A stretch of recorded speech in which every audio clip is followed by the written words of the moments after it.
काफी जरूरी बन चुका है। नंबर 3, जो इस अमेंडमेंट का विरोध कर रहे हैं उनका मेन आर्ग्यूमेंट क्या है, उनकी रीजनिंग क्या है, उनका जो डर है वो क्या है। वक्फ बाय यूजर सेक्शन 40 का प्रोविजन, वक्फ बोर्ड में नॉन मुस्लिम्स का शामिल होना, tribunal justice system, limitation law, inheritance right, बहुत सारे जटिल मुद्दे हैं। पार्लियामेंट में हुई लंबी डिबेट्स में इन सारे मुद्दों पर विवाद हुआ, लोगों ने अपने पॉइंट्स रखे, तर्क रखे गए।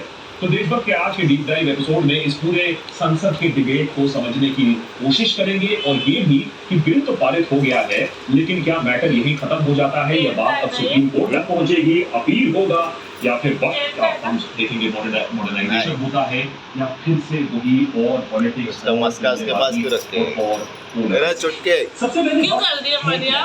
ठीक होना है ना बेटा तेरे को।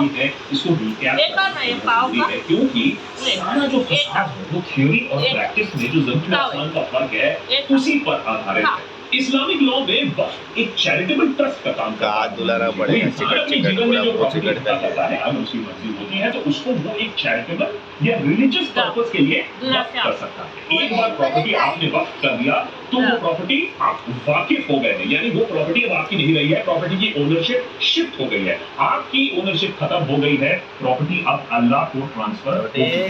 इसके बाद उस प्रॉपर्टी को एक मुताबिली यानी एक मैनेजर संभालता है। वक्फ प्रॉपर्टी का जो पर्पस होता है, यानी जिस चैरिटेबल या रिलीजियस पर्पस के लिए वाकिफ ने ये प्रॉपर्टी को वक्फ किया है, मुताबिली उसी पर्पस को बदल नहीं सकता है, उसे उसी मैंडेट को फॉलो करना होता है। क्या गा रहा है? ये एक हजारों साल पुरानी प्रथा चलती आई है, कई मुस्लिम कई नॉन मुस्लिम देशों में भी इसे पाया जाता है। इंडिया में भी ये प्रथा काफी टाइम से चलती आई है और इसको कोडिफाई और रेगुलेट करने के लिए अलग अलग टाइम पर अलग अलग कानून भी बनाने की कोशिश हुई है।